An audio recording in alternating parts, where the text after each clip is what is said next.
On everybody, I'm back with another video. This video is going to be looking at Everton and Southampton and seeing if Everton can make a push for the top 4 in the English Premier League.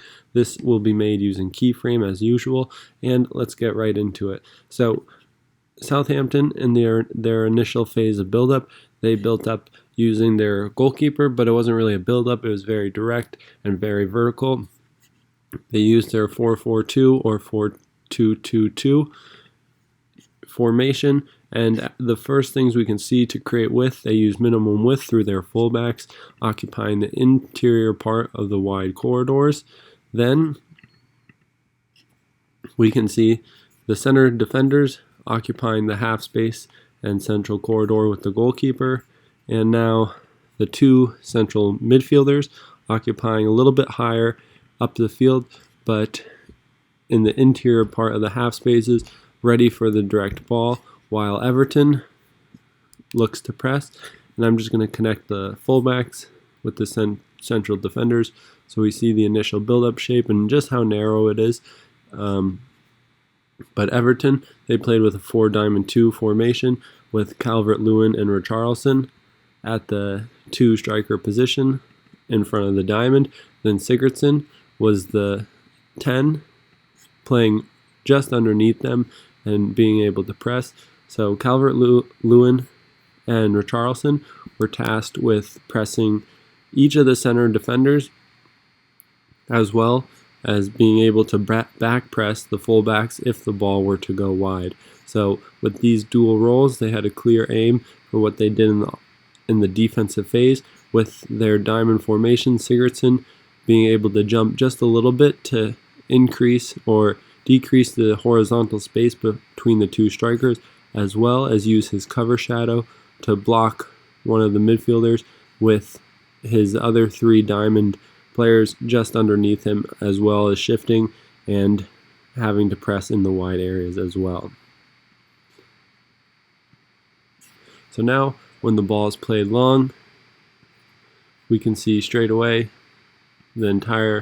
almost the entire diamond from Everton. With the midfielder, we just start to see the midfielders coming into play here, and the wide midfielders, that is, from Southampton, playing in each of the half spaces, so very narrow, and this promotes a faster transition, a more vertical oriented system that is preparing for a lot of transitions, like we said, a lot of counter pressing, a lot of pressing, and very direct and tight connections. But with Allen back in the team, he would be tasked with a lot of horizontal movement and covering these spaces. So as we see the ball going into the left half space, if we're looking at it from Southampton's point of view, the left half space, Allen would have already shifted over to control the attacking midfielder, or the fullback would then jump, and the weak side fullback would then stay connected with the 2 central defenders. So essentially, it could get dangerous if Allen was beaten and they had essentially a 4 versus 4 or a 2 versus 2 if we were just looking at the center defenders, if the initial press and Allen was beaten. So now we can look at it. The second ball structure from Southampton could have been a little bit better, but we see the double pivot here from Southampton. Always the strong side player moving a little bit higher in the half space. Then we see the whole midfield 4 and just how narrow they are. They just occupy the central 3 corridors, with the striker from Southampton dropping deeper for Danny Ings to then occupy the height and look for a flick or a vertical pass into him, while the Everton players in the midfield especially look to shift across and cover each of the 2 midfielders closest to the ball, as well as the weak side player looking to just maintain horizontal compactness with his other midfielders, moving back horizontally, as well as creating access to the weak side if a switch were to happen. And Sigurdsson and Calvert-Lewin and Richarlison ready for transition, but also able to back press to prevent circulation. So now Everton in build-up, they did things slightly differently with their 4-diamond-2 formation. And the first thing was the goalkeeper. He played quite high because of Southampton's lack of a high block. So he was able to come further forward, almost creating a third central defender. And he wasn't used very much in circulation. He was more used in this area to connect the two center backs and to prevent the center backs from being isolated by the two center strikers if they were to go and press, because with two strikers and two central defenders, it can be quite easy sometimes for the players to then get isolated. So if we look here, if Adams was to go and press, use his cover shadow, it could force into the wide area, but with the 4-4-2 that Southampton used, the wide area could be covered, and this could create a situation where Allen's blocked by the cover shadow, the press is coming, and the goalkeeper would then be a sense of security in this position to then circulate the ball. But the two forwards were generally, especially when the ball was in the first third, they were more space-oriented, and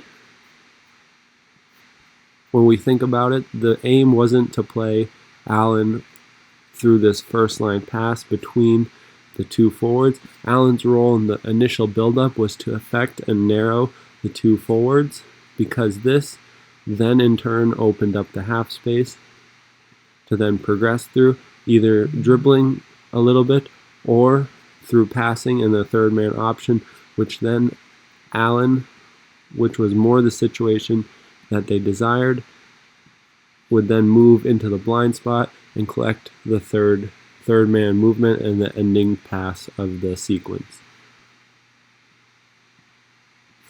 So now this picture is Everton going long, and the 2 versus 2 they had with the Southampton central defenders, as well as Sigurdsson underneath them, was a good look. But then also we see clearly the diamond shape of Everton in the midfield, and we just see naturally how well positioned they are in orientation to the Southampton midfielders.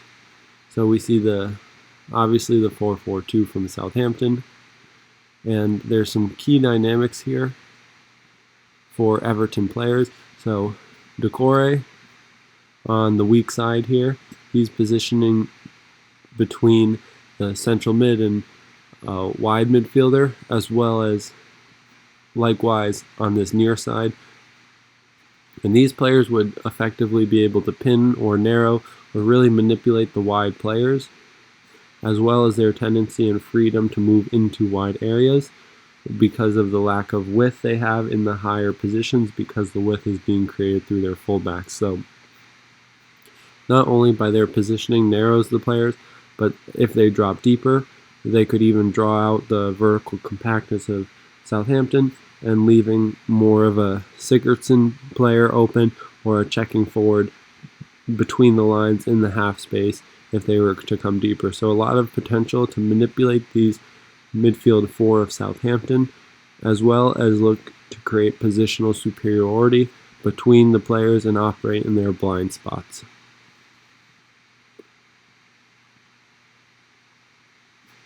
So now the goal happened with the second ball situation, and the thing about 2 forwards against 2 center backs is when the center back becomes ball oriented and he commits fully to the ball, it creates the potential for blindside runs and for runners in behind to create dynamic superiority in the blind spot, so the hips are flat in relation to the ball, meaning his sole focus is now on the ball and the ball carrier, and now this leaves Richarlison to access the space in behind and score the goal, which we saw him do.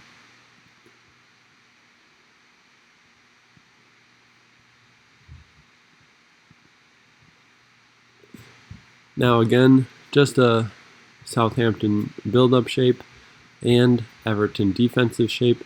So here we have 2 central defenders being split by the goalkeeper, width being created by the fullbacks, and the 2 holding midfielders, and then they would have a third man at the point, is the wide midfielder in the interior part of, or in the exterior part of the half space or interior part of the wide area, not using the full width, but very vertical oriented and looking to play balls either to these players who have created positional superiority or looking to play direct into the strikers, but very vertical actions and not much build-up in the Southampton team. So what this meant for Everton with the two forwards, as we mentioned, their distance between each other was extended because of their 4-diamond-2 and Sigurdsson just underneath them. But Sigurdsson, splitting the two holding mids, was able to then create access to the player he needed to in terms of which way the ball went. So if the ball went to the right fullback now, he would then shift over and cover the right central midfielder. And while Charleston back pressed, Andre Gomez would then step out as well and try and isolate the ball in possession. Allen would be deeper, shifting across, and then on the weak side as well, we'd have a well-shifted and horizontally compact connected midfield unit.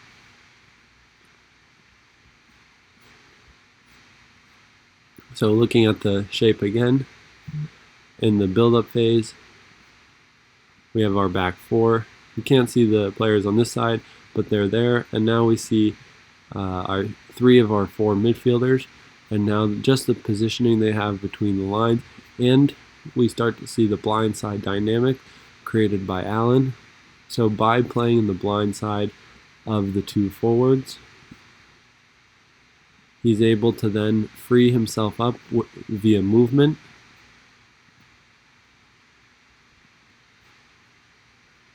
And he can access this space either if the ball goes to a deep fullback, so he can move higher. If Decore moves wider, then that would signal to Allen to move wider, because the space would then be there by him affecting the 2 midfielders to push back and increase the platform space to then receive potentially a pass from the fullback into the central corridor to then springboard between the lines and then further progress the ball. So as we see here, the ball was played to Decore in the wide area, and we have Allen moving across into the space, but the Southampton midfield is now what we're going to look at. Their shifting dynamics in this line, and now the back four is also stretched a little bit, playing 2 versus 2 in the center back situation, with Sigurdsson able to collect the ball unmarked between the lines because of Decore's movement into the wide area, Allen's movement into the near side half space, taking the orientation of the Southampton midfielders, as well as Andre Gomes pinning on the weak side, able to free up Sigurdsson via the 2 forwards also pinning, and now they're in a position where they can go and make runs in behind and play more proactively. And the last situation I think we're going to cover today in this match is just the ability for Allen to drop as a 3rd central defender in the build-up phase when the goalkeeper wouldn't do so. So from here, then a double pivot would be created with the 10, so a 3-man midfield system would then be implemented. So now the dynamics changed a little bit, and with the center backs able to go wider, there is more potential for them to move forward. And now the reference points also change for the Southampton players, with the 2 forwards now having to use their cover shadows for 2 double pivots. And now the press from the wide midfielders and the central midfielders, instead of pressing fullbacks, they'd be effectively pressing wingbacks, which would just change the dynamics a little bit. And now with Allen dropping deeper, the forwards might be pulled a little bit higher, as well as the central midfielders, with the 2 wide midfielders now becoming double pivots. They would be drawn out a little bit more, and then thus creating more space for Sigurdsson in behind, with the vertical compactness being a little bit undone. So that was the analysis today, guys. Please subscribe to the channel, like the video. It's a huge help, And let me know if you guys think that Everton can get in the top 4 this year or not, and let me know a little reason why. Alright, and I'll see you in the next one.